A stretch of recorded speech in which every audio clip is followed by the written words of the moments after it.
السلام علیکم ورحمۃ اللہ وبرکاتہ۔ بسم اللہ الرحمن الرحیم۔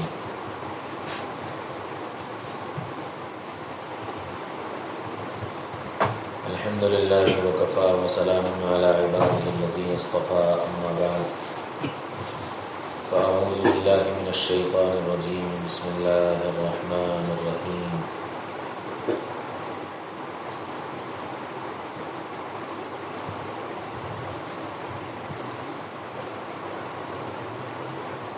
من عمل صالحا من ذکر او انثى وهو مؤمن فلنحيينه حياة طيبة ولنجزينهم أجرهم بأحسن ما كانوا يعملون۔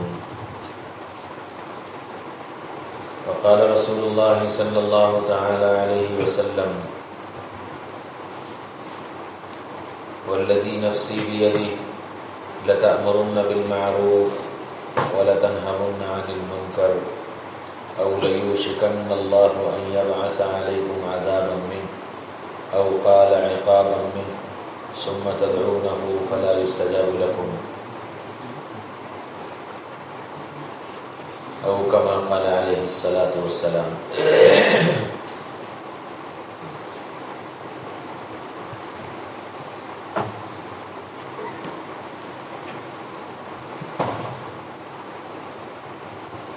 میری ماں اور بہنوں،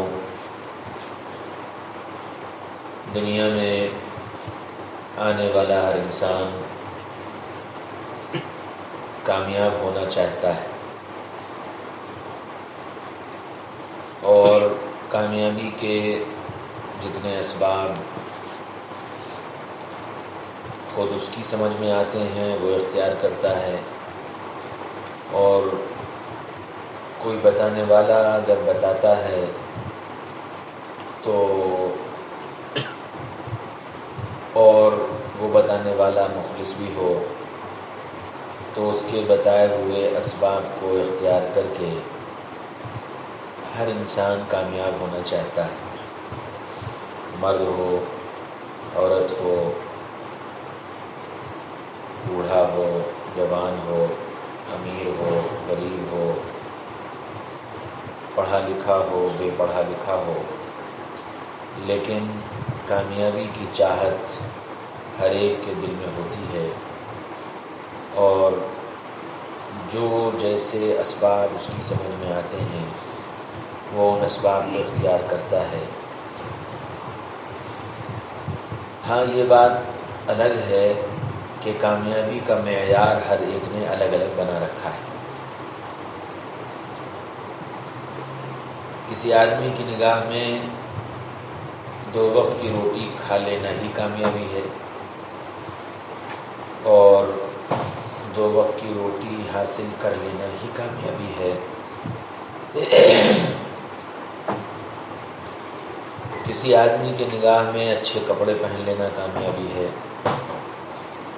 کسی عورت کی نگاہ میں زیورات کا جمع کر لینا کامیابی ہے، کسی کی نگاہ میں اچھا مکان بنا لینا کامیابی ہے، اور کسی کی نگاہ میں بینک بیلنس اور پیسہ جمع کر لینا کامیابی ہے۔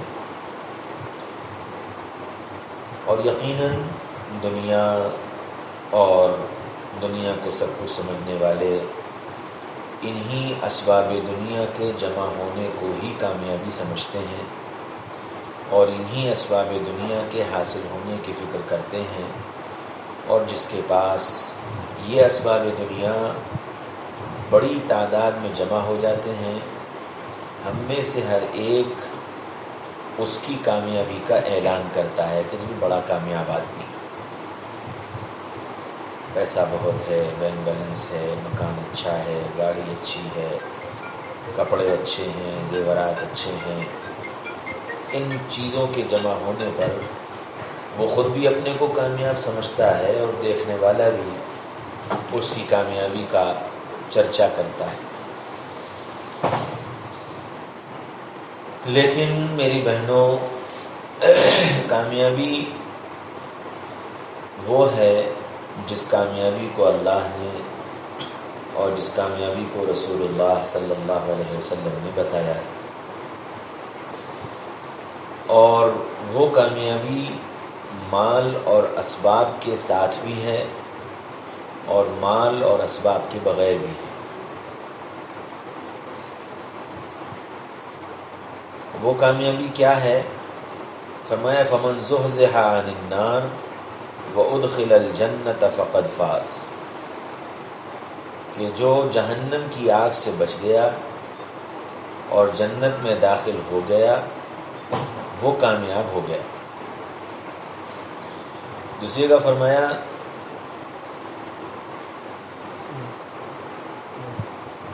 الذین یؤمنون بالغیب ویقیمون الصلاۃ ومما رزقناہم ينفقون، جو غیب پر ایمان لایا، نمازوں کو قائم کیا اور جو کچھ ہم نے دیا ہے اس کو خرچ کیا، اور پچھلی آسمانی کتابیں جو آ چکیں ان پر، اور جو محمد رسول اللہ صلی اللہ علیہ وسلم پر نازل ہوئی ہے اس پر جو ایمان لے آیا، اور آخرت کے دن کا یقین جس نے اپنے دل میں بٹھا لیا، مرنے کے بعد دوبارہ زندہ ہونے کا یقین جس نے اپنے دل میں بٹھا لیا۔ قرآن کہتا ہے اولئک علی ھدی من ربہم واولئک ھم المفلحون، کہ یہی لوگ سیدھے راستے پر ہیں اور یہی لوگ کامیاب ہیں۔ قرآن کامیابی کا جو معیار بتا رہا ہے وہ جہنم سے نجات اور جنت میں داخلہ۔ قرآن کامیابی کے لیے جو معیار بتا رہا ہے وہ اللہ کی ذات عالی پر ایمان اور یقین، آخرت کے دن پر یقین، نمازوں کا قیام، اور جو کچھ ملا ہے۔ قرآن نے یہاں لفظ مال کا استعمال نہیں کیا کہ جو مال ہم نے دیا ہے، بلکہ فرمایا جو ہم نے دیا ہے، مال دیا ہے، علم دیا ہے، صلاحیت دی ہے، اسباب دیے ہیں، ان ساری چیزوں میں سے اللہ کو راضی کرنے کے لیے خرچ کرنا، اور قرآن پر یقین، قرآن سے پہلے جو آسمانی کتابیں آئیں ان آسمانی کتابوں پر یقین، آخرت کے دن پر یقین، یہ معیار ہے کہ جس کے اندر یہ جتنا زیادہ ہے وہ اتنا کامیاب ہے۔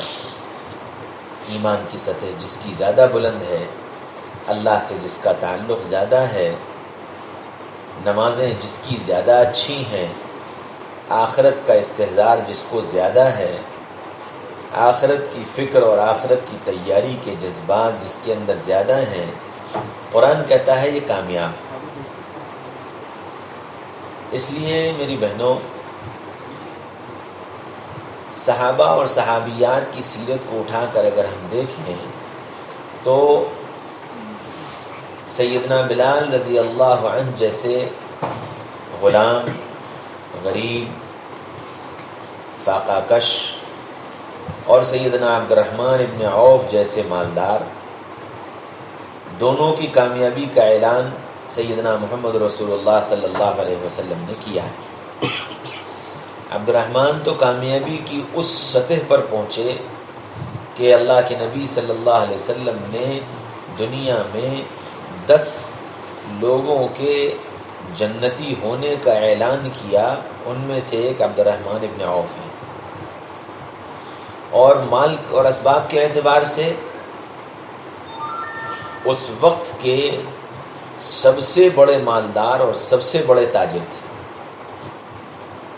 خود حضرت عبد الرحمن بن عوف یوں فرمایا کرتے تھے کہ اللہ تعالیٰ نے میری قسمت ایسی بنائی ہے کہ میں مٹی کو ہاتھ لگا دوں تو وہ سونا بن جاتی، اتنا مال اللہ تعالیٰ نے عطا فرمایا۔ لیکن محمد رسول اللہ صلی اللہ علیہ وسلم نے ان کی بھی کامیابی کا اعلان کیا کہ یہ بھی کامیاب ہے۔ اور سیدنا بلال جن کے پاس 2 وقت کھانے کی روٹی بھی نہیں تھی، حبشی تھے، کالے تھے، غلام تھے، ان کی بھی کامیابی کا اعلان کیا کہ جنت حرام کر دی گئی سارے نبیوں پر اس وقت تک جب تک میں جنت میں داخل نہ ہو جاؤں، اور جنت حرام کر دی گئی ساری امتوں پر اس وقت تک جب تک کہ میری امت داخل نہ ہو جائے۔ فرمایا کہ جنت میں داخل ہونے والا سب سے پہلا شخص میں ہوں گا۔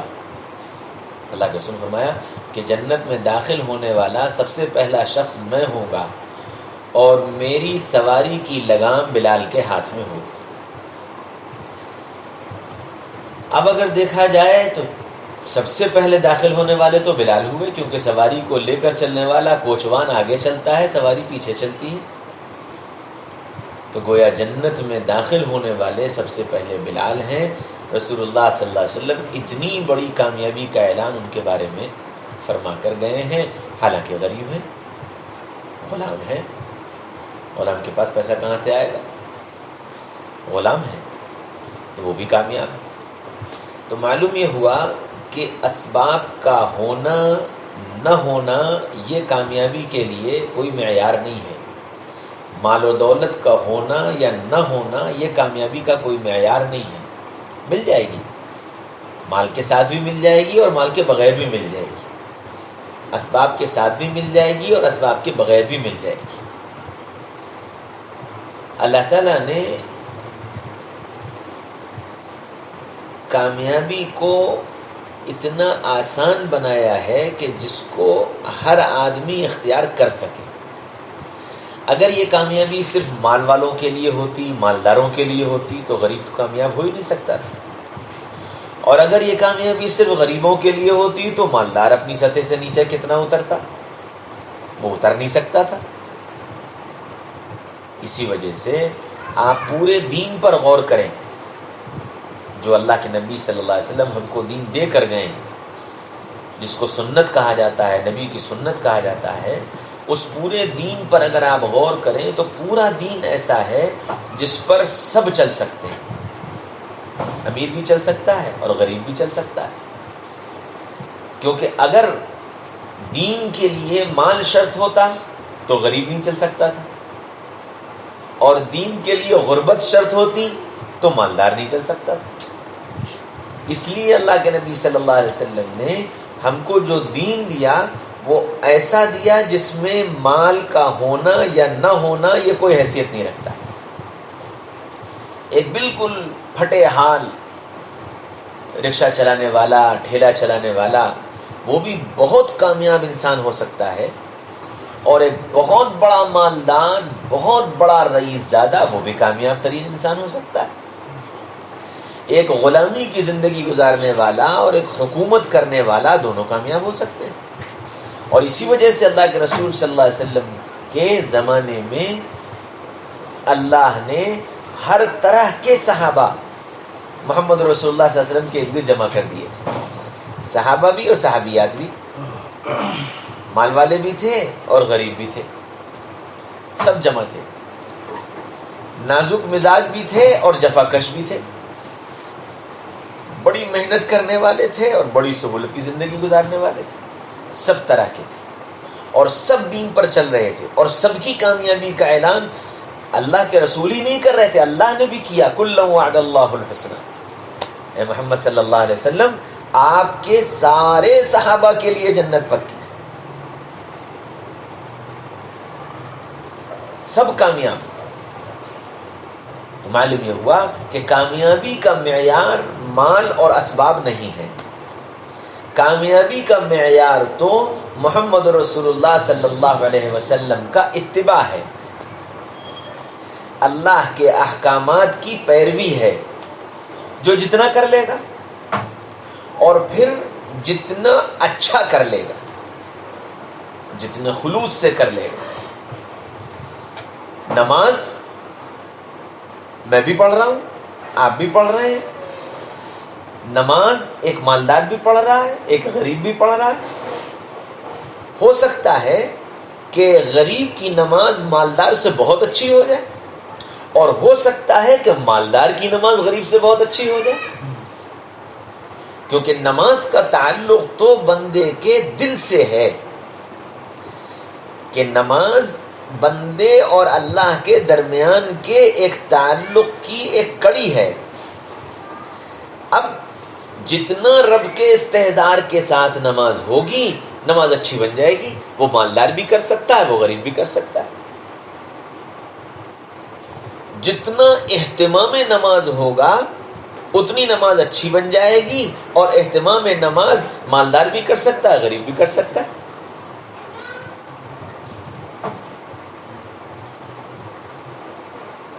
تو دین اور کامیابی، اس کا معیار جو ہے وہ مال، اسباب، سامان، چیزیں، غربت، بھوک، پیاس، ان ساری چیزوں سے کامیابی کا کوئی تعلق نہیں ہے۔ کامیابی کا تعلق تو اللہ اور اس کے رسول کے احکامات کی اتباع میں ہے۔ جو جتنا کر لے، امیر کر لے تو وہ کامیاب، اور غریب کر لے تو وہ کامیاب۔ ذکر ہو سکتا ہے کہ ایک بہت مالدار بہت اچھا ذاکر بن جائے، بہت استحضار کے ساتھ ذکر کرنے والا بن جائے، اور ذکر ایک بہت غریب آدمی، بہت پھٹے حال آدمی، وہ بھی بہت اچھا ذاکر بن جائے۔ ممکن ہے؟ تو معلوم یہ ہوا کہ دین پر چلنے میں کہیں مال اور غربت یہ آپس میں ٹکرائیں گے نہیں۔ مال ہوگا تو بھی بہت اچھا دیندار اور بہت کامیاب ہو سکتا ہے، مال نہیں ہوگا تو بھی بہت اچھا دیندار اور بہت کامیاب ہو سکتا ہے۔ معیار جو بنا، معیار بنا اللہ اور اس کے رسول سے تعلق اور اللہ اور اس کے رسول کا اتباع، یہ ہے معیار۔ چنانچہ آپ صحابہ کی زندگی میں دیکھیے کہ صحابہ میں بڑے بڑے فقیر صحابہ تھے، ایسے کہ 2 دن اور 4 دن فاقے آ گئے، گھر میں فاقے آ گئے، بچوں کو فاقے آ گئے، لیکن کامیاب ترین انسانوں میں سے وہ انسان تھے۔ اور صحابہ ہی میں سے ایسے بھی تھے جن کو اللہ کے نبی صلی اللہ علیہ وسلم نے مالدار کا لقب دے دیا، یہ دنیا میں کسی کو نہیں ملا۔ سیدنا عثمان غنی رضی اللہ عنہ کے نام کے ساتھ مالدار کا ٹائٹل لگ گیا کہ عثمان کون؟ عثمان مالدار۔ اور کامیابی کا معیار یہ ہے کہ عشرہ مبشرہ میں سے ہے، دنیا میں جنتی ہونے کی بشارت اللہ نے دے دی۔ کامیابی کا معیار یہ ہے کہ رسول اللہ صلی اللہ علیہ وسلم یکے بعد دیگرے اپنی 2 بیٹیاں دے چکے، اور پھر یوں فرمایا کہ اگر عثمان کی بیویاں فوت ہوتی رہتی اور اللہ مجھے بیٹیاں دیتا رہتا تو میں عثمان کے نکاح میں اپنی بیٹیوں کو دیتا رہتا۔ اس معیار پر ہے کامیابی کا حال۔ یہ ہے کہ اللہ کے رسول صلی اللہ علیہ وسلم اپنے کمرے میں آرام فرما رہے ہیں، چادر اوڑھے ہوئے ہیں، اور چادر کھسک کر گھٹنے تک آ گئی۔ سیدنا ابو بکر آئے، ملاقات کی، بیٹھ گئے، اللہ کے رسول ویسے ہی لیٹے رہے۔ سیدنا عمر آئے، ملاقات کی، بیٹھ گئے، اللہ کے رسول ویسے ہی لیٹے رہے۔ عبد الرحمن بن عوف آئے، ملاقات کی، اور اللہ کے رسول ویسے ہی لیٹے رہے۔ حضرت عثمان غنی آئے، خادم نے آ کر اطلاع دی کہ عثمان آئے ہیں، اللہ کے رسول اٹھ کر بیٹھ گئے اور اپنی چادر برابر کی، اپنے پیروں کو ڈھانکا، اپنے جسم کو پورا سمیٹا، اور پھر حضرت عثمان کو اندر بلایا۔ تو حضرت عمر نے پوچھا یا رسول اللہ، ابو بکر آئے تو آپ ویسے ہی بیٹھے رہے، میں آیا تو ویسے ہی بیٹھے رہے، عبد الرحمن بن عوف آئے تو ویسے ہی بیٹھے رہے، عثمان کے آنے پر اتنا اہتمام؟ فرمایا عثمان وہ ہے جس سے اللہ بھی حیا کرتا ہے، تو پھر میں کیوں نہ حیا کروں؟ کامیابی کے اس معیار پر ہیں، اور مال کے اعتبار سے مالدار لقب ملا ہوا، اور غربت اور افلاس میں چلے جائیے تو حضرت جابر رضی اللہ عنہ اپنے باپ کا لاکھوں درہم کا قرضہ لیے ہوئے، پاس 4 کنواری بہنیں موجود ہیں، قرض دار اتنے ہو چکے ہیں کہ قرض دینے والوں نے گھر گھیرنا شروع کر دیا ہے۔ اللہ کے رسول صلی اللہ علیہ وسلم کے ساتھ ان کے والد چلے گئے اور جا کر وہ شہید ہو گئے۔ اب دوبارہ جب موقع آیا حمراء الاسد کا تو حضرت جابر آئے، کہنے لگے یا رسول اللہ ابا گئے تھے، ابا شہید ہو گئے، آپ نے یہ کہا ہے کہ حمراء الاسد میں وہی جائے گا جو احد میں گیا تھا، اب ابا تو ہے نہیں، ابا کی جگہ مجھے قبول کر لیجئے. حال کیا ہے؟ حال یہ ہے کہ گھر میں کنواری بہنیں موجود ہیں، حال یہ ہے کہ لاکھوں روپے کا قرضہ موجود ہے، حال یہ ہے کہ قرض داروں نے گھیر رکھا ہے. لیکن اللہ کے رسول صلی اللہ علیہ وسلم نے اجازت دی اور وہ گئے اور پھر لوٹے اور پھر قرضے کی ادائیگی کے لیے اللہ کے رسول خود تشریف لے گئے. ان کے باغ کی کھجوریں منگوائیں اور کہا اپنے سارے قرض داروں کو بلا لو، اور سب کو بلا لیا. فرمایا کہ دیکھو جب سب آ جائیں مجھے بلا لینا، میں ادا کروں گا. اور اللہ کے رسول بیٹھ گئے اور کھجوریں تول تول کر دینا شروع کر دیں. جتنے قرض دار تھے سب کا قرضہ ادا ہو گیا. حضرت جابر فرماتے ہیں خدا کی قسم میری کھجوروں میں سے ایک کھجور کم نہیں ہوئی تھی. اور وہ جابر رضی اللہ عنہ وہ بھی کامیاب انسان، نبی کی زبان سے کامیابی کی بشارت ملی. تو معلوم یہ ہوا کہ کامیابی کا معیار مال اسباب کا ہونا یا نہ ہونا یہ نہیں، کامیابی کا معیار تو اللہ اور اس کے رسول کا تعلق ہے. اب اللہ اور اس کے رسول کا تعلق کیسے ملے گا؟ کہ اللہ کا تعلق اللہ کے تعارف سے ملے گا، نبی کا تعلق نبی کے تعارف سے ملے گا. امریکہ کے اندر ایک صاحب تھے جن کا نام تھا کرنل امیر الدین. تبلیغ سے جو لوگ وابستہ ہیں انہوں نے ان کا نام سنا ہے، ان کے بارے میں جانتے ہیں. آپ میں سے بہت سارے یہاں مردوں میں بھی بیٹھے ہوں گے جنہوں نے ان کا نام نہیں سنا ہوگا، اور اندر عورتوں میں بھی بہت ساری عورتیں ایسی ہوں گی جنہوں نے ان کا نام نہیں سنا ہوگا. ان کی اہمیت جنہوں نے ان کے بارے میں نہیں سنا یا ان کے بارے میں نہیں جانتا، ان کو ان کی اہمیت کا کوئی اندازہ نہیں ہوگا. کوئی کرنل امیر الدین، سینکڑوں کرنل ہوئے وہ بھی ہوں گے. لیکن جو ان کے بارے میں جانتا ہے تو جب وہ ان کے نام کو سنے گا تو عظمت کا جذبہ اس آدمی کے لیے دل میں پیدا ہو جائے. اللہ تعالیٰ نے سینکڑوں ہزاروں انسانوں کی ہدایت کا ذریعہ اس کو امریکہ میں اور یورپ کے ممالک میں بنایا. اللہ تعالیٰ نے ایسی صفت دی تھی کہ وہ چند لوگوں میں بیٹھ کر اللہ اور اس کے رسول کا تذکرہ کرتے تھے، اور مجلس میں وہ بیٹھنے والے بغیر کلمہ پڑھے نہیں اٹھتے تھے. اللہ نے ایسی صفت دی تھی. تو اب چونکہ آپ کو تعارف نہیں، اس لیے آپ نہیں جانتے کرنل امیر الدین کون ہیں یا وہ کیا تھے یا کیسی ان کی دعوت کیسی تھی. ایسی دنیا میں بہت ساری شخصیتیں گزری ہیں. جب محبت اس وقت تک پیدا ہی نہیں ہو سکتی جب تک کہ تعارف نہ ہو. تعارف کے بعد ہی محبت ہوتی. اسی لیے اللہ کا تعارف ضروری ہے، اور اسی وجہ سے اللہ تعالیٰ نے قرآن میں اپنا تعارف کرایا کہ مجھے پہچانو. الف لام میم اللہ لا الہ الا هو الحی القیوم قل هو اللہ احد اللہ الصمد الہکم الہ واحد سبح للہ ما فی السماوات وما فی الارض ان فی خلق السماوات والارض واختلاف اللیل والنہار والفلک التي تجری فی البحر یخرج الحی من المیت ویخرج المیت من الحی تولج اللیل فی النہار وتولج النہار فی اللیل. یہ سب اللہ کا تعارف ہے کہ بتاؤ رات کو دن میں کس نے داخل کیا، بتاؤ دن کو رات میں کس نے داخل کیا، بتاؤ موت سے زندگی کا نقشہ کس نے بنایا، بتاؤ زندگی میں موت کے نقشے کس نے ڈال دیے، بتاؤ زمین کو کس نے بچھایا، بتاؤ آسمان کی چھت کس نے بنائی، بتاؤ سورج کس نے نکالا، بتاؤ چاند کو کون گھٹاتا اور بڑھاتا ہے، بتاؤ زمین سے غلہ کون اگاتا ہے، بتاؤ بادلوں سے بارش کون برساتا ہے. یہ تعارف ہے. پورا قرآن اس سے بھرا پڑا ہوا ہے. بتاؤ ہوائیں کون چلاتا ہے، بتاؤ گرم ہوا کو ٹھنڈا کون کر دیتا ہے، بتاؤ ٹھنڈی ہوا کو گرم کون کر دیتا ہے، بتاؤ گیہوں کے دانے کو کیسے زمین سے پھاڑ کر کے کون نکالتا ہے، پھلوں کے اندر ذائقے کون ڈالتا ہے، پھولوں کے اندر خوشبوئیں کون ڈالتا ہے، کھانے کی چیزوں میں ذائقے کس نے رکھے ہیں. یہ قرآن سوال کر رہا ہے. بتاؤ جانور کے تھن میں سے دودھ کون نکال رہا ہے. اب جب یہ آدمی غور کرے گا اور ان باتوں کو سوچے گا، پھر اپنے جسم میں غور کرے. اوہو میری آنکھ کس نے بنائی، میرے کان کس نے بنائے، میری زبان کس نے بنائی، میرا دل و دماغ کس نے بنایا، اور کتنے کنٹرولنگ پاور کے ساتھ بنایا ہے. اللہ اکبر. دماغ جو پورا خون کی گردش سے چل رہا ہے، خون چل رہا ہے تو دماغ چل رہا ہے. اگر خون کا ایک قطرہ کسی ایک نس میں رک جائے تو آنکھ خراب، ہاتھ خراب، زبان خراب، پیر خراب، پیرالائز ہو گیا. کیا ہوا جی؟ خون کا قطرہ جم گیا، کلاٹ بن گیا.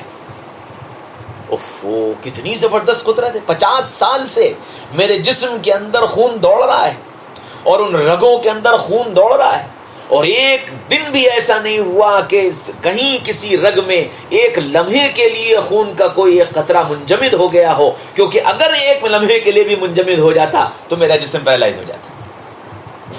کتنی زبردست کنٹرولنگ پاور. میری آنکھ کو کس نے کنٹرول کر رکھا ہے؟ جو رنگوں کو بھی پہچان رہی ہے، چیزوں کے دور اور پاس ہونے کو بھی پہچان رہی ہے، اپنے اور پرائے کو بھی پہچان رہی ہے. ہاں، کتنی زبردست کنٹرولنگ پاور ہے. میرے کانوں کے اندر سننے کی طاقت دی تو کتنی زبردست طاقت دی ہے کہ آواز کو الگ الگ پہچانتا ہے، اپنے اور پرائے کی آواز کو پہچانتا ہے. ایک ایک کی آواز کو لاکھوں میل دور سے بیٹھ کر بولے تو آواز پہچان لیتا ہے. کتنی زبردست کنٹرولنگ پاور ہے. اگر اپنے اندر غور کرے گا، کائنات میں غور کرے گا، اللہ کی نشانیوں میں غور کرے گا تو خود بخود اندر سے آواز آئے گی لا الہ الا اللہ، کہ ساری کائنات کو اور میرے اس جسم کو، میرے اس نظام کو کون ہے چلانے والا؟ یقیناً سوائے اللہ کے کوئی نہیں. کتنی زبردست اللہ کا کنٹرولنگ نظام ہے. میرا گلا، اس گلے میں ایک نس پانی کی، ایک نس کھانے کی، ایک نس سانس کی، تینوں برابر سے لگی ہوئی ہیں، اور ان 3 نسوں کے بیچ میں 2 ڈھکن اللہ نے بنا رکھے. آدمی کھانے کو لقمہ کھاتا ہے تو وہ ڈھکن کھسک کر ایک سانس کی نالی پر اور ایک پانی کی نالی پر چلا جاتا ہے. کھانے کی نالی کھلی رہتی ہے، کھانا کھانے کی نالی میں چلا جاتا ہے. پانی پیتا ہے تو ڈھکن کھسک کر کے ایک کھانے کی نالی پر، ایک سانس کی نالی پر، اور پانی کی نالی میں چلا جاتا ہے. اور جب کھانا اور پانی کچھ نہیں ہوتا ہے تو دونوں ڈھکن بند، خالی سانس کی نالی کھلی رہتی ہے، سانس چلتی رہتی ہے. کیا زبردست کنٹرولنگ پاور ہے. اگر یہ ڈھکن ذرا سا ادھر سے ادھر ہو جائے تو آدمی نہ کھا سکے، نہ پی سکے، نہ سو سکے، نہ جاگ سکے. مولانا طارق جمیل صاحب نے سنایا تھا کہ ایک آدمی کے یہ بیماری ہو گئی کہ اس کے ڈھکن نے اپنے آپ کھسکنا بند کر دیا، تو اپنی زندگی کے 40 سال بیٹھ کر کے اس نے گزارے. لیٹ نہیں سکتا تھا، کیونکہ جب لیٹتا تھا کھانا سارا اوپر، جو پیٹ میں ہوتا تھا وہ سب اوپر، تو وہ لیٹ ہی نہیں سکتا تھا. کتنی زبردست کنٹرولنگ پاور ہے.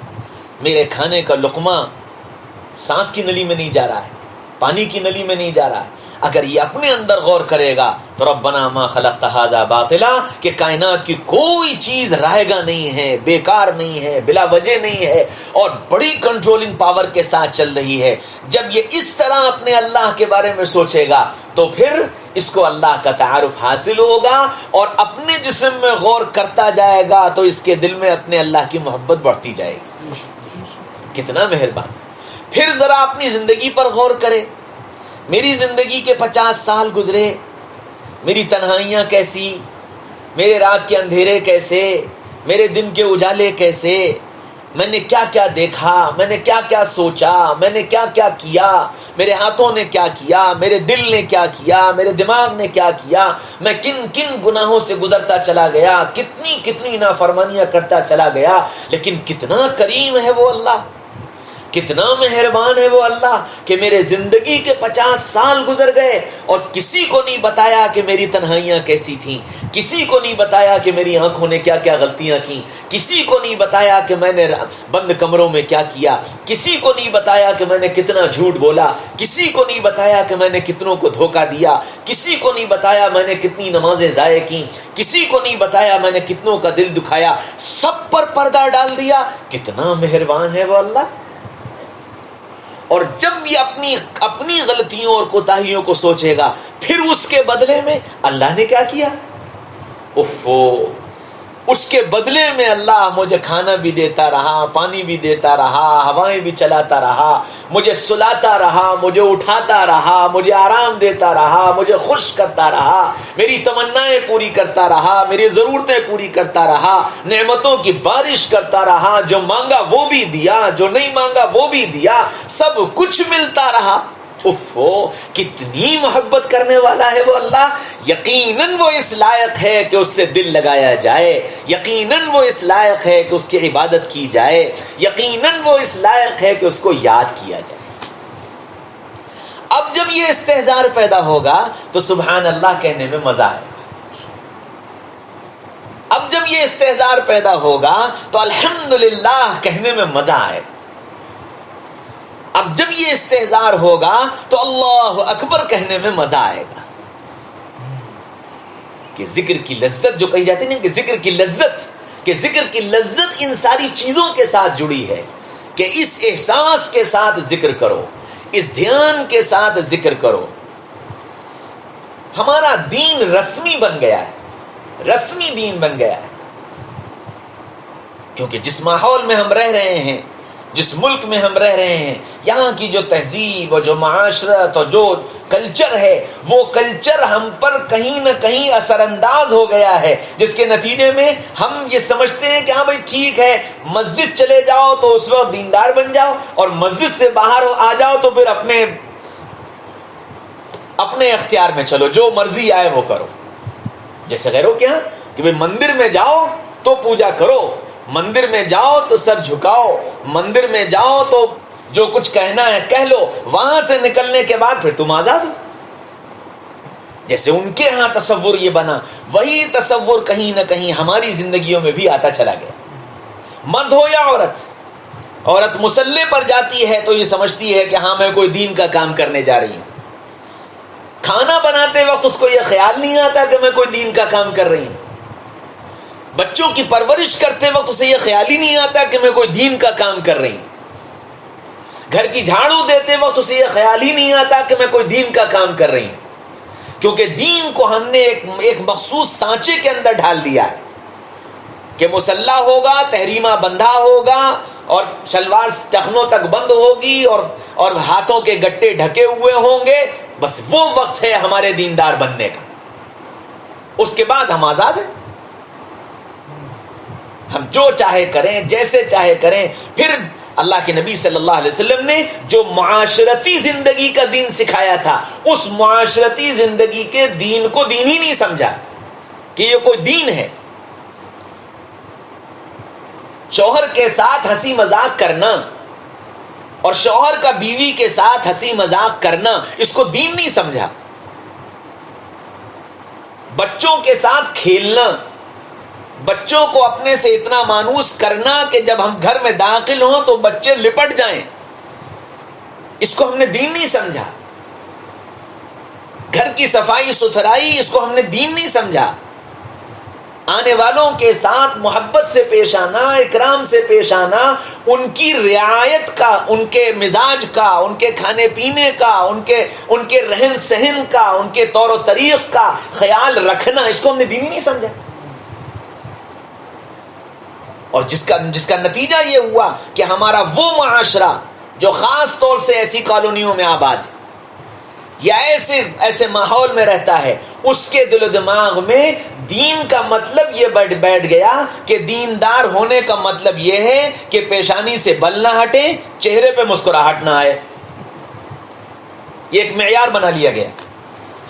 دینداری کا مطلب یہ سمجھ لیا گیا کہ دیندار ہونے کا مطلب یہ ہے کہ اگر کوئی آدمی ان کے گھر جائے گا تو ان کے یہاں جاتے ہی ڈانٹ پڑے گی، ڈپٹ پڑے گی، سر کے آنچل کھسک جانے پر ڈانٹ پڑے گی، اور ہاتھ میں تسبیح نہ ہونے پر ڈانٹ پڑے گی، اور شلوار کا پائچا اونچا ہو جانے پر ڈانٹ پڑے گی، اور کپڑوں کے ہیئت پر ڈانٹ پڑے گی۔ یہ ایک تصور دین کے بارے میں، دینداری کے بارے میں یہ تصور قائم کر لیا گیا۔ حالانکہ محمد رسول اللہ صلی اللہ علیہ وسلم خود اپنے گھر سے سکھا رہے ہیں کہ گھر کا دین کیا ہے۔ حضرت عائشہ رضی اللہ عنہا اپنی سہیلیوں کے ساتھ شادی کے بعد اپنی سہیلیوں کے ساتھ شادی کے بعد رسول اللہ کے گھر میں بیٹھ کر گڑیوں سے کھیل رہی ہیں. اللہ کے رسول تشریف لائے, حضرت عائشہ کی سہیلیاں اللہ کے رسول کو آتا دیکھ کر ادھر ادھر ہو گئیں. تو حضرت عائشہ نے فرمایا اللہ کا رسول آیا ہے, شیر تھوڑی آیا ہے. اور پھر اللہ کے رسول نے فرمایا عائشہ تم اپنی سہیلیوں کو لے جاؤ اور ادھر جا کر کھیلو, مجھے یہاں ضروری بات کرنی. گھر کا دین سکھایا. حضرت عائشہ رضی اللہ عنہا عید کے دن اپنی سہیلیوں کے ساتھ بیٹھ کر اشعار گنگنا رہی ہیں. آواز کا پردہ ہے. اپنے بند کمرے میں اگر چند لڑکیاں بیٹھ کر آپس میں ایسے اشعار جس میں بے حیائی کی باتیں نہ ہوں, ایسے اشعار جس میں جھوٹ اور فریب نہ ہو, ایسے اشعار جو دلوں کو گندا نہ کریں, اگر چند لڑکیاں اپنے کمرے میں بیٹھ کر کے اسے گاتی ہیں, گنگناتی ہیں, اس میں کوئی حرج نہیں. اللہ کے رسول صلی اللہ علیہ وسلم گھر میں حضرت عائشہ اپنی سہیلیوں کے ساتھ اشعار گا رہی ہیں.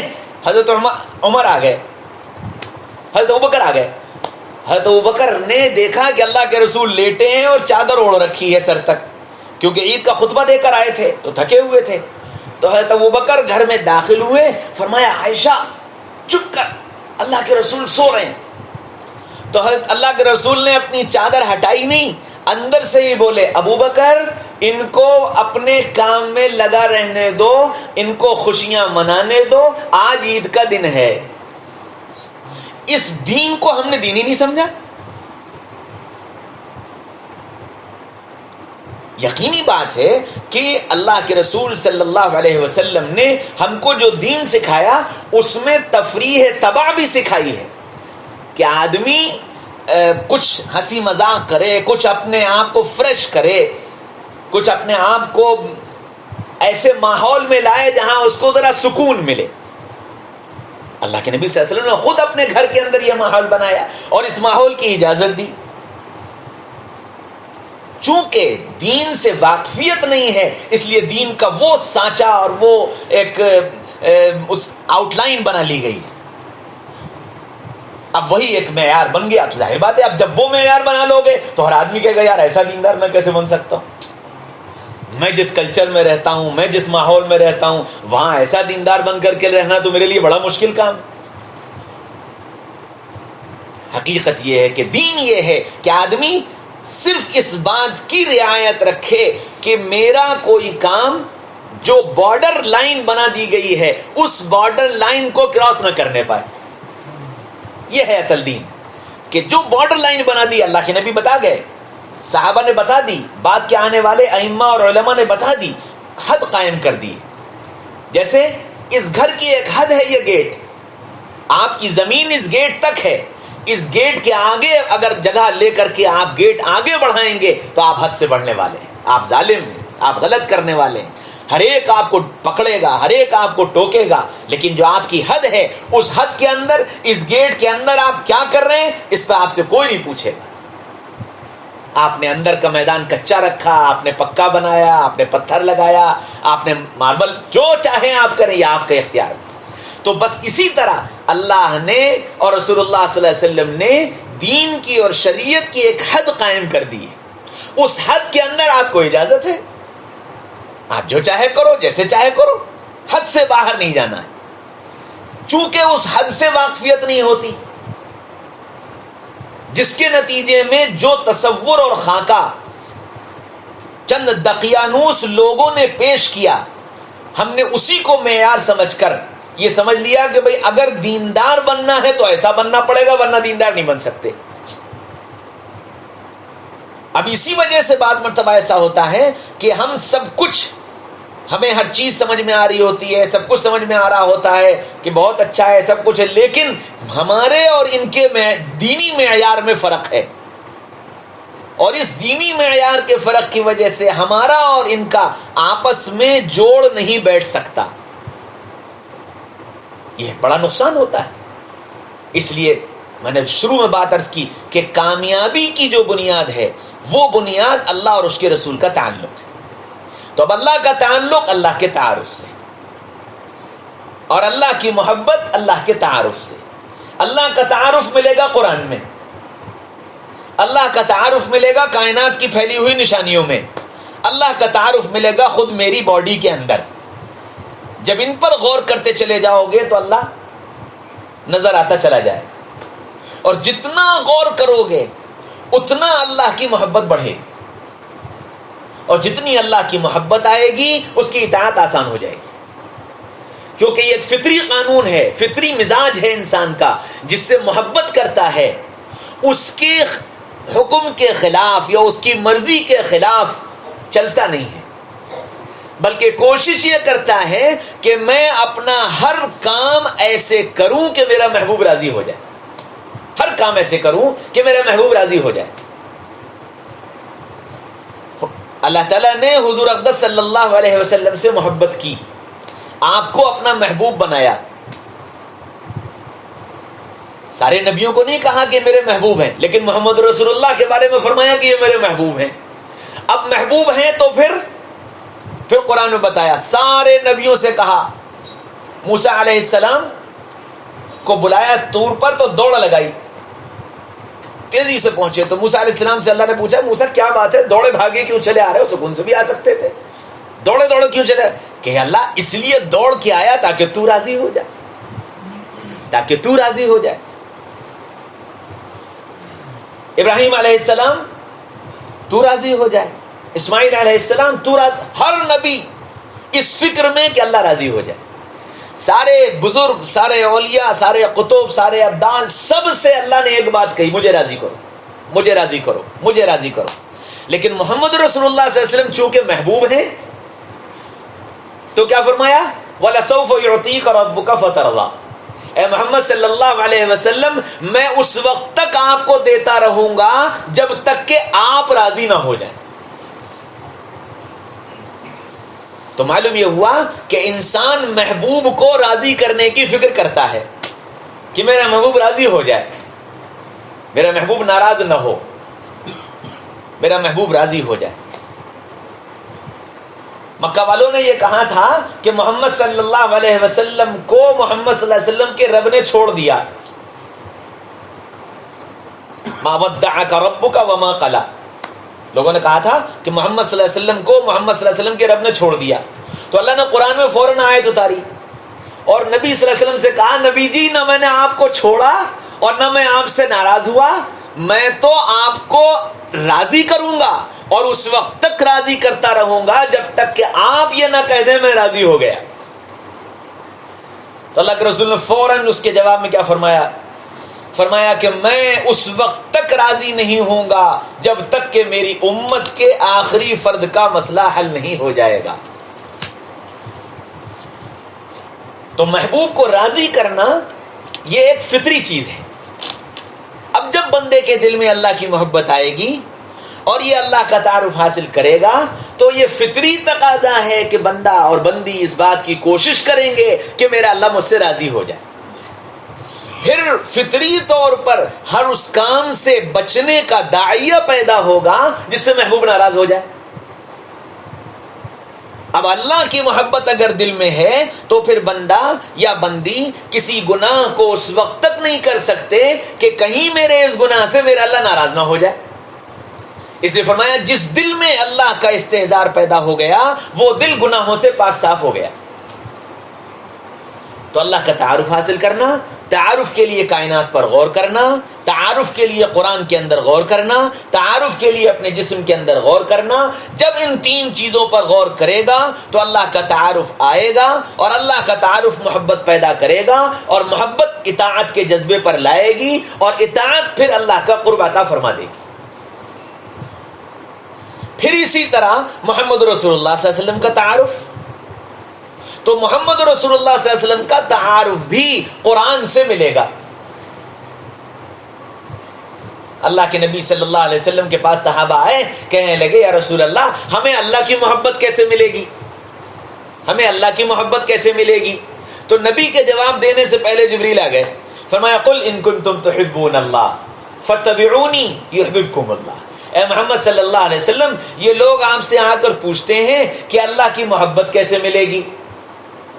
آپ ان سے کہیے کہ اگر تم اللہ کی محبت چاہتے ہو تو محمد رسول اللہ صلی اللہ علیہ وسلم کا اتباع اختیار کرو، کہ نبی والے بنو، کہ نبی صلی اللہ علیہ وسلم سے محبت ہو۔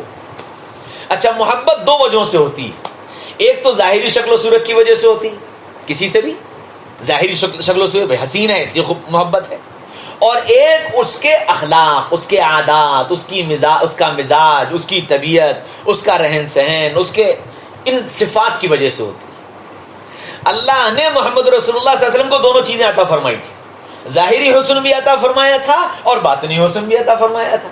ظاہری حسن کا تو حال یہ تھا کہ یوسف علیہ السلام کی جو ملکہ تھی زلیخا، وہ یوسف علیہ السلام پر عاشق ہو گئی ان کے حسن کی وجہ سے، اور حسن ایسا کہ خود نبی پاک صلی اللہ علیہ وسلم نے فرمایا کہ اللہ نے پوری کائنات کے لیے جتنا حسن بنایا اس میں سے آدھا یوسف کو دے دیا اور آدھا ساری دنیا کو بانٹ دیا۔ تو اب اندازہ لگاؤ کہ کتنے حسین ہوں گے یوسف علیہ السلام۔ اس حسن پر زلیخا عاشق ہو گئی، اور عشق کے بعد اس نے برائی کا ارادہ کیا۔ یوسف علیہ السلام چونکہ نبی تھے، اور نبی معصوم ہوتا ہے، نبی سے گناہ نہیں ہو سکتا، نبی غلطی نہیں کر سکتا، تو یوسف علیہ السلام نے دوڑ لگائی اور اللہ نے دروازوں کے تالے کھولے اور یوسف علیہ السلام اس سے بچ گئے۔ بچ تو گئے اور زلیخا ناکام تو ہو گئی، لیکن ڈھنڈورا پٹ گیا، سارے مصر میں ادھم مچ گیا کہ ہماری ملکہ اپنے غلام پر عاشق ہو گئی ہے۔ اب یقینی بات ہے کہ بادشاہ کے گھرانے کے لیے اور شاہی ملکہ کے لیے یہ بات مشہور ہو جانا کہ وہ اپنے غلام پر عاشق ہے تو بڑی بے عزتی کی بات تھی، تو اس کی بڑی بے عزتی ہونے لگی۔ تو اس نے اس بے عزتی کو ختم کرنے کے لیے ایک دعوت کی، اور اس دعوت میں مصر کی ساری عورتوں کو بلایا اور ایک دسترخوان لگوایا اور سب کو اس پہ بٹھا دیا، اور ہر عورت کے سامنے ایک سیب، ایک انار اور ایک چھری رکھ دی، اور یہ کہا کہ جب میں کہوں گی تب آپ کو سیب یا انار کاٹنا ہے۔ سب سے یہ کہا کہ جب میں کہوں گی تب آپ کو سیب اور انار کاٹنا ہے۔ سب کے ہاتھ میں چھری اور انار پکڑا کر یوسف علیہ السلام کو یہ حکم دیا کہ جہاں سے دسترخوان لگا ہے وہاں سے داخل ہو، اور جہاں تک لگا ہے وہاں سے نکل جاؤ۔ یوسف علیہ السلام غلام تھے، حکم ماننا تھا، وہ وہاں سے نکلے اور نکل کر دسترخوان کے کنارے کنارے ہوتے ہوتے اپنی منزل تک چلے گئے۔ یہ جو یوسف علیہ السلام نکلے ہیں اور نکل کر گئے ہیں، قرآن نے اس کو بیان کیا، فَلَمَّا رَأَيْنَهُ أَكْبَرْنَهُ وَقَطَّعْنَ أَيْدِيَهُنَّ وَقُلْنَا حَاشَ لِلَّهِ مَا هَٰذَا بَشَرٌ إِنْ هَٰذَا إِلَّا مَلَكٌ كَرِيمٌ، کہ یوسف علیہ السلام جو وہاں سے نکلے اور عورتوں کی نگاہ جو ان کے اوپر پڑی تو وہ سیب کاٹ، اور ادھر ملکہ نے حکم دیا کہ سیب کاٹو، تو ساری کی ساری سیب کاٹنے کے بجائے اپنا ہاتھ کاٹ بیٹھی، اور قرآن نے لفظ استعمال کیا ہے قطعنا، توئے کے اوپر تشدید ہے، اور تشدید کا مطلب یہ ہے کہ بار بار کاٹ بیٹھی، کہ ہاتھ میں چھری تھی اور سیب تھا تو چھری سیب پر چلنے کے بجائے وہ ہاتھ پر چلتی رہی اور ہاتھ کٹتے رہے، اور اس کے بعد ان عورتوں کی زبان سے بے ساختہ نکلا ما ھذا بشرا، یہ انسان نہیں ہے۔ اس کا حسن و جمال یہ بتاتا ہے کہ یہ انسان نہیں ہے، یہ تو کوئی فرشتہ ہوگا۔ اما عائشہ رضی اللہ عنہا نے جس وقت اس آیت کی تفسیر بیان کی کہ یوسف علیہ السلام کے ساتھ ایسا ہوا اور زلیخا نے یوں کیا اور یوں کیا، اور پھر یوسف علیہ السلام کو گزارا گیا اور پھر مجمع سے کہا گیا کہ سیب کاٹو، اور انہوں نے سیب کاٹنے کے بجائے اپنے ہاتھ کاٹ لیے، جب یہ تفسیر بیان کی تو اما عائشہ کہنے لگی خدا کی قسم انہوں نے یوسف کو دیکھ کر ہاتھ کاٹے تھے، لیکن اگر میرے آقا اور میرے سردار اور میرے محبوب سیدنا محمد رسول اللہ صلی اللہ علیہ وسلم کو دیکھ لیتی تو وہ اپنی گردنیں کاٹ لیتی۔ حسن کا یہ حال تھا۔ حضرت ام معبد رضی اللہ عنہا جب سفر میں نبی پاک صلی اللہ علیہ وسلم نے ہجرت کا جو سفر کیا ہے، اس سفر میں ام معبد کے گھر پر رک کر آپ نے جو دودھ پیا ہے، اس دودھ پینے کے دوران اور وہاں رکنے کے دوران ام معبد نے جو حضور اقدس صلی اللہ علیہ وسلم کا سانچا اور آپ کا نقشہ کھینچا ہے، اس نقشے کی تفسیر کو بیان کرنے کے لیے علماء نے 4 جلدیں لکھ دیں، اور اس کے بعد یہ کہا کہ ام معبد کے حسن کی تعریف کو، جو رسول اللہ کا حسن ام معبد نے بیان کیا ہے، انسانی بس میں نہیں ہے اس کی تفصیل بیان کر سکے۔ اتنے حسین اللہ کے رسول۔ حضرت عائشہ رضی اللہ عنہ فرماتی ہیں کہ ہماری کمرے میں سوئی گر جاتی، ہماری کمرے میں سوئی گر جاتی تو ہم اس سوئی کو ڈھونڈنے کے لیے رسول اللہ صلی اللہ علیہ وسلم سے کہتے کہ آپ کمرے میں آ کر کھڑے ہو جائیں تو سوئی مل جائے گی۔ اتنے حسین۔ یہ تو ظاہری حسن جمال ہے، باطنی حسن جمال۔ اچھا، دوسری بات یہ کہ اللہ کے رسول دنیا میں ظاہری حسن و جمال دکھانے کے لیے نہیں آئے تھے، کیونکہ ظاہری حسن جمال کا اتباع ہو ہی نہیں سکتا۔ بے اللہ کے نبی گورے تھے، سرخ سفید تھے، ایک آدمی کالا ہے وہ گورا کیسے ہو جائے گا؟ وہ کچھ بھی کر لے گورا نہیں ہو سکتا۔ اللہ کے رسول صلی اللہ علیہ وسلم کا قد درمیانہ تھا، ایک لمبا آدمی اپنے آپ کو درمیانے قد کا کیسے بنا لے گا؟ ایک چھوٹے قد کا آدمی اپنے کو درمیانے قد کا کیسے بنا لے گا؟ اللہ کے رسول کے بال گھنگریالے تھے، تو یہ اب اپنے بالوں کو گھنگریالا کیسے بنا لے گا؟ اللہ کے رسول مرد تھے، تو اب عورتیں اپنے آپ کو رسول اللہ صلی اللہ علیہ وسلم جیسا کیسے بنا لیں گی؟ تو معلوم یہ ہوا کہ ظاہری حسن کو بتانے، دکھانے یا اس کی اتباع کرانے کے لیے اللہ کے رسول تشریف نہیں لائے۔ یہ تو اللہ نے ان کو ایک کمال دیا تھا جو ان کا ایک ذاتی کمال تھا۔ اللہ کے رسول جو ہم کو بتانے سکھانے آئے تھے وہ آپ کا باطنی حسن تھا، جس میں آپ کی عبادات تھیں، جس میں آپ کی معاشرت تھی، جس میں آپ کے اخلاق تھے، جس میں آپ کی راتوں کا رونا تھا، جس میں آپ کے لوگوں کے ساتھ ہمدردی تھی، جس میں آپ کا بھوکوں کو کھانا کھلانا تھا، جس میں آپ کا ضرورت مندوں کی ضرورتوں کو پورا کرنا تھا، جس میں آپ کا رحم کا جذبہ تھا، جس میں آپ کی محبتیں تھیں۔ یہ ساری صفات تھیں جس کو آپ دنیا کو دکھانے بھی آئے تھے اور دنیا کو بتانے بھی آئے تھے۔ تو ہمارے لیے محمد رسول اللہ صلی اللہ علیہ وسلم کے ظاہری حسن و جمال سے زیادہ آپ کے باطنی حسن و جمال کو جاننا اور پہچاننا اور اس کا تعارف حاصل کرنا کہ رسول اللہ صلی اللہ علیہ وسلم کا باطنی حسن و جمال کیسا تھا۔ اور باطنی حسن و جمال کا مطلب یہ ہے کہ رسول اللہ صلی اللہ علیہ وسلم کو غصہ آتا تھا کہ نہیں آتا تھا؟ آتا تھا تو کیسا آتا تھا؟ رسول اللہ صلی اللہ علیہ وسلم کھانا کیسا کھاتے تھے؟ کتنا کھاتے تھے؟ رسول اللہ صلی اللہ علیہ وسلم راتوں کو تہجد کیسی پڑھا کرتے تھے اور کیسے رویا کرتے تھے؟ رسول اللہ صلی اللہ علیہ وسلم کی دعاؤں کا کیا حال تھا؟ رسول اللہ صلی اللہ علیہ وسلم کا امت کے لیے بے چینی کا کیا حال تھا؟ رسول اللہ صلی اللہ علیہ وسلم نے اپنے گھر کے بچوں کی کن بنیادوں پر تربیت کی تھی؟ رسول اللہ صلی اللہ علیہ وسلم نے اپنے گھر کی عورتوں کو کس طرح سے چلایا تھا؟ یہ ہے وہ باطنی حسن جس کو ہمیں جاننا ہے، جس کو ہمیں سیکھنا ہے، جس کو ہمیں عملی طور سے اپنی زندگی میں لانا ہے۔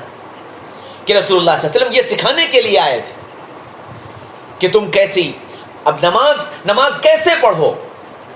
نبی پاک صلی اللہ علیہ وسلم فرمایا ان تعبد اللہ کأنک تراہ فإن لم تکن تراہ فإنہ یراک، کہ نماز ایسی پڑھو کہ تم اللہ کو دیکھ رہے۔ پھر فرمایا کہ اگر اس درجے تک نہ پہنچ سکو تو کم از کم یہ دھیان کرو کہ اللہ مجھے دیکھ رہا۔ اب یہ جتنا یہ استحضار اپنے اندر ہم لاتے چلے جائیں گے، نبی کا اتباع آتا چلا جائے کہ نماز کے اندر اللہ کا استحضار کہ اللہ مجھے دیکھ رہا ہے، میں اللہ کو دیکھ رہا ہوں، میں اللہ کے حضور کھڑا ہوں، اللہ میری سن رہا ہے، میں جو زبان سے بول رہا ہوں اللہ سن رہا ہے۔ نماز اللہ نے دی ہی اسی لیے ہے کہ میں اپنا دکھڑا سناؤں۔ قرآن میں اللہ تعالیٰ نے فرمایا یا ایھا المزمل قم اللیل الا قلیلا نصفہ او انقص منہ قلیلا، او چادر اوڑھ کر سونے والے اٹھ جاؤ، میرے سامنے کھڑے ہو جاؤ، مجھ سے باتیں کر لو۔ کتنی دیر؟ نصفہ، آدھی رات تمہاری، آدھی رات مجھ سے باتیں کر لو۔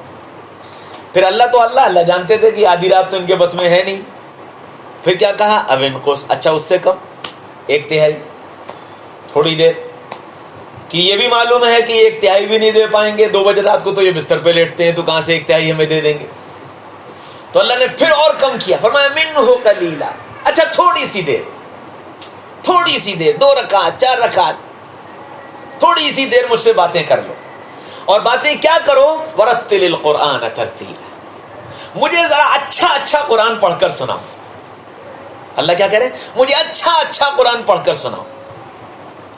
ایسا قرآن پڑھو کہ تم کو بھی مزہ آئے. اور یاد رکھو کہ اچھا قرآن وہی ہے جس کو خود پڑھنے میں مزہ آ جائے. جس کو خود پڑھنے میں مزہ آئے وہ قرآن اچھا ہے. تو اچھا قرآن پڑھ کر کے سناؤ، مجھ سے باتیں کرو. اللہ کا مطالبہ ہے. تو نبی پاک صلی اللہ علیہ وسلم اب اس آیت پر عمل کیسے کر رہے تھے؟ حضرت عائشہ رضی اللہ عنہ فرماتی ہیں کہ اللہ کے رسول صلی اللہ علیہ وسلم راتوں کو اتنی لمبی نماز پڑھتے تھے کہ حتیٰ تتورت قدما، کہ آپ کے پیر سوج جایا کرتے تھے. تو حضرت عائشہ نے کہا بھی یا رسول اللہ، آپ تو اللہ کے نبی ہیں، سب بخشے بخشائے ہیں، امام الانبیاء ہیں، سارے درجات آپ کے لیے، پھر آپ کیوں اتنی لمبی نمازیں پڑھتے ہیں؟ فرمایا افلا اکون عبدا شکورا، کیا میں اپنے رب کا شکر گزار بندہ نہ بنوں؟ اب نبی نے سکھایا کہ رات کی عبادت کیسی ہو.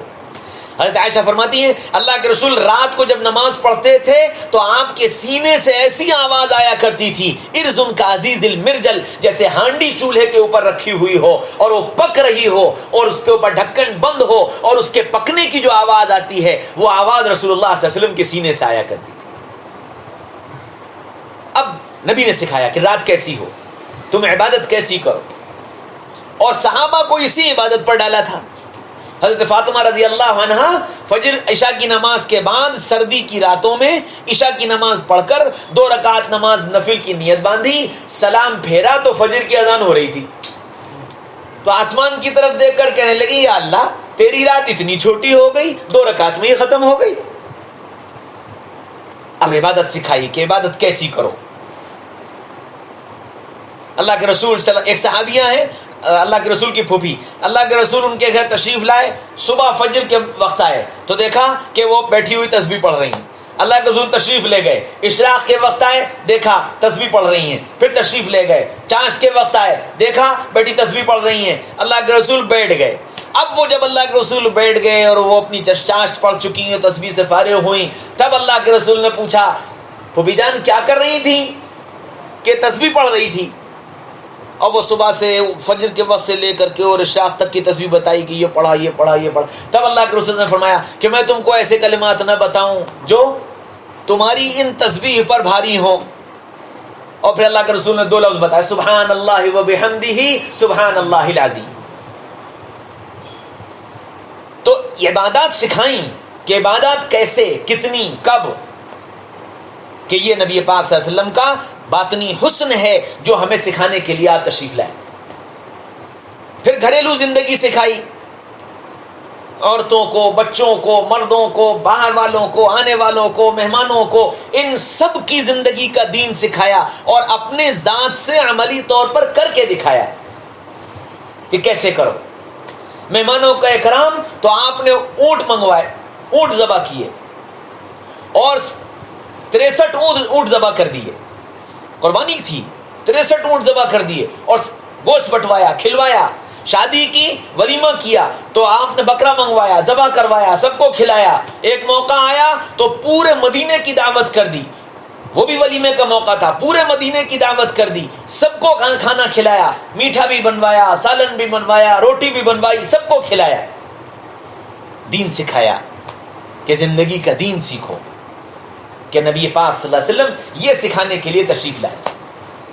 بچوں کی تربیت تو حضرت حسن اور حضرت حسین کی تربیت کر کے اللہ کے رسول نے سکھایا کہ بچوں کی تربیت کیسے کی جائے. یتیموں کے ساتھ معاملہ، اللہ کے رسول نے یتیم کے ساتھ معاملہ کر کے دکھایا، سکھایا کہ یتیموں کے ساتھ کیسے معاملہ کیا جاتا ہے.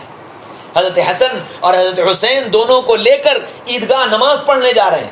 راستے میں ایک میدان میں چند بچے کھیل رہے ہیں، وہیں بچہ ایک کھڑا رو رہا ہے۔ اللہ کے رسول اس روتے بچے کے پاس پہنچے اور اس سے جا کر کے پوچھا تو وہ آپ کا چہرہ دیکھ کر اور زارو قطار رونے لگا۔ اللہ کے رسول اپنے گھٹنوں کے بل اس کے سامنے بیٹھ گئے اور اس کے گال پر ہاتھ پھیر کر کہنے لگے، بیٹا کیا بات ہے، تم کیوں رو رہے ہو؟ تو وہ بچہ کہنے لگا کہ اے محمد صلی اللہ علیہ وسلم، ان بچوں کے ابا موجود ہیں، ان کے کپڑے بھی بن گئے، ان کے گھر میں کھانے کی اچھی چیزیں بھی بن گئیں، ان کے کھلونے بھی آ گئے، میرے ابا آج نہیں ہیں۔ اگر میرے ابا ہوتے تو میرے بھی کپڑے بنتے، میرے گھر میں بھی کھانے کی اچھی چیزیں بنتی، مجھے بھی کھلونے ملتے، مجھے اپنے ابا کی یاد آ رہی ہے، اس لیے میں رو رہا ہوں۔ اللہ کے رسول صلی اللہ علیہ وسلم نے اس بچے کو سینے سے لگایا اور سینے سے لگا کر آپ نے فرمایا، بیٹا کیا تو اس بات پر راضی ہے کہ محمد ابن عبداللہ تیرا باپ ہو صلی اللہ علیہ وسلم؟ تو وہ بچہ کہنے لگا، ہاں میں اس پر راضی ہوں۔ اللہ کے رسول نے جلدی سے اس کو گودی میں اٹھایا اور گودی میں لے کر واپس گھر تشریف لائے۔ حضرت عائشہ سے فرمایا، عائشہ اس کو نہلاؤ اور اس کو نئے کپڑے پہناؤ۔ حضرت عائشہ نے نہلایا، نہلانے کے بعد آپ کی طرف دیکھ کر مسکرانے لگیں۔ اللہ کے رسول نے پوچھا، کیا بات ہے؟ کہ یا رسول اللہ گھر میں کوئی بچہ تو ہے ہی نہیں، تو بچے کے نئے کپڑے کہاں سے آئے؟ فرمایا فاطمہ سے جا کر پوچھ لو۔ فاطمہ سے پوچھا تو کہنے لگی، یا رسول اللہ 2 جوڑے تھے، حسن اور حسین کو پہنا دیا، اب کوئی نیا کپڑا تو ہے ہی نہیں۔ تو اللہ کے رسول نے فرمایا، اچھا آپ نے اپنی نئی چادر اتاری اور نئی چادر اتار کر عائشہ کو دی۔ فرمایا عائشہ اس چادر کے 2 ٹکڑے کرو، ایک سے اس کا تہبند باندھو اور ایک سے اس کو اوپر سے اڑا دو اور مجھے پرانی چادر دے دو۔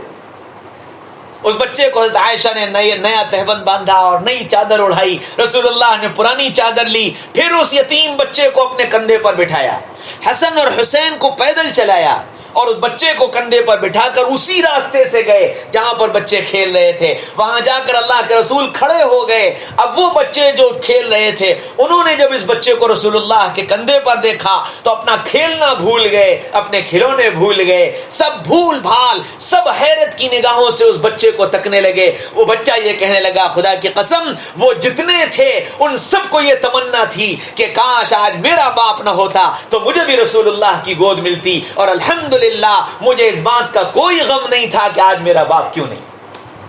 اور پھر اللہ کے رسول اس بچے کو اپنے ساتھ لے گئے، عید کی نماز میں مصلی پر اپنے برابر میں کھڑا کیا، پھر خطبہ دینے کے لیے ممبر پر چڑھے تو اپنے بغل میں اسے بٹھایا، اس کے سر پر ہاتھ پھیرا اور پھر خطبے سے پہلے صحابہ سے فرمایا کہ دیکھو یتیم کی پرورش کرنے والا، یتیم کی دیکھ بھال کرنے والا کل قیامت کے میدان میں میرے ساتھ اسی طرح جمع ہوگا جس طرح اس وقت یہ بچہ میرے ساتھ کھڑا ہے۔ تو بتایا کہ یتیم کے ساتھ کیا معاملہ کرنا ہے، اس کا دین سکھایا۔ ماں باپ کے ساتھ کیا معاملہ کرنا اللہ کے رسول نے اپنی ذات سے بھی کر کے دکھایا اور صحابہ کو، صحابیات کو اور ان کو سب کو سکھایا۔ بیوی کے ساتھ کیا معاملہ کرنا ہے۔ حضرت عثمان رضی اللہ عنہ بدر کا موقع آیا، بدر کے موقع پر سب کو جانے کے لیے کہا گیا تھا، وہ 3 صحابہ سب جا رہے تھے، حضرت عثمان رضی اللہ عنہ نے بھی جانے کا ارادہ کیا، لیکن اس وقت حضرت عثمان کی اہلیہ رسول اللہ صلی اللہ علیہ وسلم کی بیٹی بیمار تھی، تو اللہ کے رسول نے فرمایا عثمان نہیں تم مت جاؤ، تم گھر پر رہ کر اپنے بیوی کی دیکھ بھال کرو۔ ان کو گھر پر روکا، بیوی کی دیکھ بھال کے لیے روکا، اور پھر جب بدر سے واپس آئے مال غنیمت تقسیم ہوا تو حضرت عثمان کو بھی مال غنیمت میں سے حصہ دیا گیا، اور اصحاب بدر کے جو نام لکھوائے گئے ان ناموں میں عثمان کا بھی نام لکھوایا گیا، تو عثمان بھی بدری ہیں۔ اب یہ دین سکھایا، اللہ کے رسول نے دین سکھایا کہ بیوی کے ساتھ کہاں تک۔ آپ سوچو کہ اس وقت روئے زمین پر سب سے بڑا اگر کوئی حکم تھا اور روئے زمین کا اس وقت سب سے بڑا کوئی کام تھا، اور روئے زمین پر اگر محمد دین کی حفاظت کی جو سب سے بڑی اگر کوئی کڑی تھی تو وہ بدر کا میدان تھا، لیکن اللہ کے رسول صلی اللہ علیہ وسلم نے بیوی کی خدمت کے لیے حضرت عثمان کو روک کر قیامت تک کے آنے والے انسانوں کو یہ بتا دیا کہ تم کو اپنی بیوی کی خدمت اور بیوی کی ضرورت کے وقت اس کی معاونت اور مدد کس حد تک جا کر کرنی ہے، یہ سکھا دیا، یہ دین ہے۔ پھر گھر کی عورتوں کو بھی سکھایا کہ تم کو اپنے مردوں کے ساتھ کیا معاملہ کرنا ہے، سارا دین سکھا کر گئے۔ ایک اونٹ آیا، اللہ کے رسول کی خدمت میں، اور آ کر اللہ کے رسول کے سامنے اس نے سر جھکا لیا اور پورا سر اس نے اپنے زمین پر رکھ دیا. صحابہ بیٹھے ہوئے تھے. آپ نے پوچھا یا رسول اللہ یہ کیا کر رہا ہے؟ فرمایا کہ یہ اونٹ مجھے سجدہ کر رہا ہے. تو صحابہ کہنے لگے یا رسول اللہ یہ جانور ہو کر سجدہ کر رہا ہے تو ہم انسان اس کے زیادہ مستحق ہیں کہ ہم آپ کو سجدہ کیا کریں. اللہ کے رسول نے فرمایا کہ نہیں، انسانوں کے لیے سجدہ سوائے اللہ کے کسی کے لیے جائز نہیں. اگر میں اجازت دیتا، اگر میں انسانوں میں کسی کو اجازت دیتا کہ وہ سجدہ کرے تو عورتوں کو حکم دیتا کہ وہ اپنے شوہروں کو سجدہ کیا کریں، لیکن اس کی بھی اجازت نہیں. تو گویا بیلنس بنایا. ادھر عورت کو سنبھالا کہ تم کو کس طرح رہنا ہے، ادھر مرد کو سنبھالا کہ تم کو کس طرح رہنا ہے. زندگی بیلنسنگ پاور کے ساتھ چلتی ہے، زندگی اونچ نیچ کے ساتھ نہیں چلتی. نبی پاک صلی اللہ علیہ وسلم نے ہر شعبے کے اندر بیلنس قائم کیا. بیلنس بناؤ، اور جب تک یہ امت بیلنسنگ پاور کے ساتھ چلتی رہی اور چلتی رہے گی یہ کامیابی کی منزلیں طے کرتی رہے گی. لیکن جہاں افراط اور تفریط یعنی کمی اور زیادتی ہو جائے گی، کہیں مرد زیادتی کر دے، کہیں عورت زیادتی کر دے، کہیں مرد کمی کر دے، کہیں عورت کمی کر دے، تو پھر گھر کا سارا نظام درم برم ہو جاتا ہے. بچوں کی تربیت میں اللہ کے رسول نے حکم دیا، مردوں سے یہ کہا کہ اگر بچوں کو ماں اس کی ڈانٹ ڈپٹ دے تو پھر اس وقت میں تم اس کی ماں کو غلط نہ کہو. اگر بچوں کو باپ ڈانٹ ڈپٹ دے تو ماں اس وقت بچے کے باپ کو غلط نہ کہے، کیونکہ اگر بچے کے سامنے باپ نے ماں کی غلطی یا ماں نے باپ کی غلطی بچے کے سامنے ثابت کر دی تو پھر یہ بچہ اب سنبھل نہیں سکتا، کیونکہ یہ جانتا ہے کہ میں ادھر سے ادھر کر دوں گا اور ادھر سے ادھر کر دوں گا اور گھر بگڑ جائے گا. اس لیے بیلنس بنایا. بچوں کی تربیت کوئی کھیل نہیں ہے، ایک بہت بڑی ذمہ داری. گویا آئندہ آنے والے وقت کے لیے ہمیں ایک نسل تیار کرنی، قوم کے معمار تیار کرنے، قوم کے قائد اور رہبر تیار کرنے. آپ سوچئے کہ اب تک دنیا کے اندر جتنے قائدین آئے، جتنے رہبر آئے، جتنے علماء آئے، جتنے بزرگان دین آئے، وہ آپ ہی کی گودوں سے تو نکلے، وہ آپ ہی کی تربیت گاہوں سے تو نکلے. آپ کی گودوں میں اور آپ کی تربیت گاہوں میں جب ان کو اللہ کا تعارف ملا، جب نبی کا تعارف ملا، گھر کے اندر ماحول بیلنسنگ ملا، آپس میں محبتیں ملی، آپس میں ایک دوسرے کا تعاون ملا، ایک دوسرے کی خدمت کے جذبے ملے، ایک دوسرے کے تعاون کے جذبے ملے، خرچ کرنے کے جذبات ملے، عبادات کا اہتمام ملا، راتوں کو رونے کی عادتیں ملی، تو ان کو دیکھ کر گودوں میں پلنے والے کوئی جنید بغدادی بن گیا، کوئی شبلی بن گیا، کوئی حسن بصری بن گیا، کوئی زکریا بن گیا، کوئی الیاس بن گیا. جو انہوں نے دیکھا اس کو دیکھ کر اسی رخ پر وہ بچے آگے بڑھتے رہے. لیکن جب ہماری گودیں بگڑیں اور ہماری تربیت گاہیں بگڑیں تو پھر انہی گودوں میں پلنے والے بچے، پھر انہوں نے گانے سنے، پھر انہوں نے آزادیاں دیکھیں، پھر انہوں نے بے حیائیاں دیکھیں، پھر انہوں نے اللہ کے احکامات سے غفلت دیکھی، پھر انہوں نے جھوٹ دیکھا، پھر انہوں نے دھوکہ دیکھا کہ ماں نے باپ کو دھوکہ دیا، باپ نے ماں کو دھوکہ دیا، بھائی نے بھائی کو دھوکہ دیا، ایک ساس نے بہو کو دھوکہ دیا اور بہو نے ساس کو دھوکہ دیا. جب اس ماحول کو ان بچوں نے دیکھا تو پھر گودوں سے ویسے ہی بچے نکلنے لگے، پھر ویسے ہی افراد تیار ہونے لگے. اس لیے تربیت گاہ تو پہلی آپ کی گود ہے، تربیت گاہ تو پہلا آپ کا گھر ہے، تربیت گاہ تو پہلا آپ کے اپنے اندر کا ماحول ہے. وہ ماحول جیسا آپ ڈیولپ کر لیں گے ویسے ہی انشاءاللہ آنے والی نسلیں تیار ہوں. اس لیے نبی کا تعارف حاصل کر کے، جب یہ نبی کا تعارف حاصل ہوگا کہ نبی نے یہ سکھایا، یہ سکھایا، یہ سکھایا، یہ بتایا، اب قرآن پڑھو گے تو قرآن میں نبی کا تعارف ملے گا. جب نبی کی سیرت کو پڑھو گے تو سیرت پہ نبی کا تعارف ملے گا. ہمارے پاس فیس بک کی پوسٹ پڑھنے کا وقت ہے، واٹس ایپ پر میسیجز پڑھنے کا وقت ہے، لیکن سیرت کی کتابوں کے پڑھنے کا وقت نہیں. نبی کی ایک جو باطنی زندگی ہے اور جو باطنی حسن ہے اس کو جاننے کی ہمارے پاس فرصت نہیں، موقع نہیں، جس کی وجہ سے ہمیں نبی کا وہ تعارف نہیں حاصل ہو پایا جس تعارف کے ذریعے سے دلوں میں محبت پیدا ہوتی ہے. اگر وہ تعارف حاصل ہو جاتا تو نبی کی وہ محبت ملتی، اور وہ محبت ملتی جو نبی کی اطاعت پر کھڑا کر دیتی، کہ پھر ہمارا ہر کام سنت کے مطابق ہونے لگتا، اور جتنا زندگی سنت پر آ جائے گی نبی کی محبت بڑھتی چلی جائے گی، بڑھتی چلی جائے گی، اور یہ نبی کی محبت پھر اللہ کا قرب دلوا دے گی۔ اس لیے میری بہنوں، میرے بھائیوں، ہم اور آپ سب اس کی نیت کریں کہ ہم اپنے دل میں اللہ اور اس کے رسول کی عظمت، اللہ اور اس کے رسول کی محبت کو جگہ دیں گے، اور اللہ اور اس کے رسول کی محبت میں سرشار ہو کر زندگی گزاریں۔ جب ہم اس محبت میں سرشار ہو کر زندگی گزاریں گے تو انشاءاللہ جو کامیابی کا معیار ہے اللہ وہ کامیابی کا معیار عطا فرما دیں گے، اور ہم اس دنیا سے جس وقت جا رہے ہوں گے تو بالکل وہی بات کہ جیسے ایک صحابی نے دو صحابی آپس میں بیٹھے اور بیٹھ کر یوں کہنے لگے کہ آؤ چلو بیٹھ کر دعا کریں۔ دونوں نے دعا کی، ایک نے یہ دعا کی کہ یا اللہ کل جب میں میدان میں اتروں، دشمن سے مقابلہ ہو، دشمن مجھ پر حملہ کرے، میں اس پر حملہ کروں اور پھر میں دشمن کو پسپا کر دوں اور میں کامیاب ہو جاؤں۔ دوسرے صحابی نے کہا آمین۔ پھر انہوں نے دعا مانگی کہ اللہ کل جب میں میدان میں اتروں، دشمن سے مقابلہ ہو، میں اس پر حملہ کروں، وہ مجھ پر حملہ کرے، اور پھر اس کا ایک تیر آئے، وہ میرے یہاں لگے اور میرا خون کا فوارہ چھوٹے اور میں تیرے دربار میں حاضر ہو جاؤں۔ دوسرے نے کہا آمین۔ اگلا دن آیا، جیسے جس نے دعا مانگی ویسے ہی ہوا۔ ان صحابی نے جہاں انگلی رکھ کر کہا تھا کہ یہاں تیر لگے، وہیں تیر آ کر لگا اور خون کا فوارہ چھٹا تو بے ساختہ زبان سے نکلا فزت ورب الکعبہ، رب کعبہ کی قسم میں تو کامیاب ہو گیا۔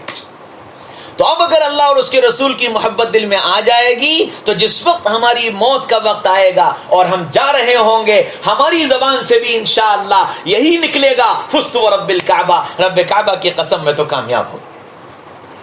ایسی زندگی گزارنے کی ضرورت ہے کہ ہم جا رہے ہوں تو زمین اور آسمان ہمارے جانے پر رو رہے ہیں کہ ایک اللہ کی یاد کرنے والا، ایک نبی سے محبت کرنے والا، ایک اعمال کا بھیجنے والا دنیا سے چلا گیا۔ میری بہنوں، تمہارے لیے زندگی کا یہ رخ اختیار کرنا بہت آسان کام ہے۔ تمہارا دائرہ بہت محدود ہے، تمہاری ذمہ داریاں بہت مختصر ہیں۔ تمہارے ذمے صرف اپنے بچوں کی اچھی تربیت کر لینا ہے، تمہارے ذمے تم اپنے دل میں اللہ اور اس کے رسول کی محبت کا پیدا کر لینا ہے، تمہارے ذمے اللہ کے احکامات کا پورا کر لینا ہے، نماز کا اہتمام کر لینا ہے، روزے کا اہتمام کر لینا ہے، اپنے شوہر کی اطاعت کر لینا ہے۔ فرمایا کہ یہ کام کر لو گی اللہ تمہارے لیے جنت کے 8 دروازے کھول دے گا، جس دروازے سے چاہنا داخل ہو جائے۔ تو ہم اور آپ سب اس کی نیت کریں کہ انشاءاللہ ہم اللہ اور اس کے رسول کے طریقے کے مطابق زندگی گزار کر، اپنی منمانی چھوڑ کر اپنے محبوب کو راضی کرنے کی فکر کے ساتھ زندگی گزاریں گے۔ اللہ اس دنیا میں بھی کامیاب کرے گا، آخرت میں بھی کامیاب کرے گا۔ اللہ مجھے بھی اور آپ کو بھی کہنے سننے سے زیادہ عمل کی توفیق نصیب فرمائے۔ اللہم صلی وسلم علی محمد النبی الامی، یا رب صلی وسلم یا رب صلی وسلم دائما ابدا علی حبیبک خیر الخلق کلہم، رضی اللہ عنا محمدا صلی اللہ علیہ وسلم بما هو اہلہ، الہکم الہ واحد لا الہ الا هو الرحمن الرحیم، وعنت الوجوہ للحی القیوم، یا احد الصمد الذی لم یلد ولم یولد ولم یکن له کفوا احد، یا ارحم الراحمین، یا مالک الملک، یا قاضی الحاجات، یا دفع البلیات، لا الہ الا انت سبحانک انا كنا من الظالمین، ربنا ظلمنا انفسنا وان لم تغفر لنا وترحمنا لنكونن من الخاسرین۔ اے اللہ ہمارے اس جمع ہونے کو قبول فرما لیجئے، ہمارے اس کہنے سننے کو قبول فرما لیجئے، ہماری کوتاہیوں کو معاف فرما دیجئے۔ یا اللہ اپنا قوی تعلق نصیب فرما دیجئے، اپنی محبت نصیب فرما دیجئے، اپنی معرفت نصیب فرما دیجئے، اپنے نبی صلی اللہ علیہ وسلم سے سچا عشق نصیب فرما دیجئے، اپنے نبی کا اتباع نصیب فرما دیجئے، اپنے نبی والی زندگی پر چلنا آسان فرما دیجئے۔ یا اللہ آپ راضی ہو جائیے، آپ راضی ہو جائیے، آپ راضی ہو جائیے اور اپنی رضا والے اعمال میں لگنے کی توفیق دے دیجئے۔ یا اللہ آپ نے فضل فرمایا، کرم فرمایا، ایمان والے گھر میں پیدا فرمایا، ایمان عطا فرمایا۔ اے میرے رب جب تو نے ایمان والے گھر میں پیدا فرما دیا اور ایمان نصیب فرما دیا تو ایمان کی حقیقت بھی نصیب فرما دے، ایمان کی حقیقت بھی نصیب فرما دے، اور سچا پکا ایمان والا بن کر زندگی گزارنا آسان فرما دے۔